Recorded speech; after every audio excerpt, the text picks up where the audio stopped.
Unlike the USA, in India, most people start learning to ride a two-wheeler instead of driving a car. I've noticed that in the USA, most teens learn how to drive a car when they turn into adults, while in India, it's a bike for us. There are many reasons for this, such as population, affordability, and culture, but yeah, it's the bike for us. I think it's logical to use a bike when someone is traveling alone and for short distances. It's just more convenient. By the way, when I say bike, I mean motorcycle, not bicycle. Okay, most people start learning about bikes from a very young age, and that is very young age. For example, I have a friend whose legs can't reach the ground, so he always has to look for platform-like things. One day he couldn't find a platform and collapsed. I learned how to ride a bike around the age of 12. I had a decent height thanks to my genes, but learning wasn't smooth. My dad, okay son, you leave the clutch and stop, right? Me, yeah, leave the clutch and stop the bike?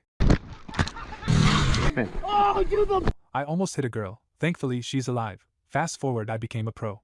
I've only had one minor accident, and apart from that, I have a pretty clear record. You must be wondering how we ride bikes at such a young age and how the authorities don't stop us. Well, actually they do. But we live in a very remote area, so we don't need a license unless we're driving on highways or in cities. And whenever we go to big cities, we take routes that help us avoid fines. Sometimes you're left with no option but to pay the fine, which can be ridiculously high. But police officers kind of help drivers with it. They take less of a fine if the driver agrees not to ask for a receipt, and they keep the money instead of giving it to the government. They don't always stop everyone because, India's population includes billions of people. So they created their own filter, the filter of red flags and green flags. Red flag 1. If the rider looks like a young boy, like a BTS singer, they assume he probably doesn't have a license, and that the bike might be stolen. But if the rider looks like a gigachad, they assume he is a Sigma and always has a license. So, have a beard and mustache if you're a man in India. And if you're a girl, they will stop you for sure, so good luck girls. Hack 2. If the rider has a woman on the back seat, he is assumed to have a license because women trust no one.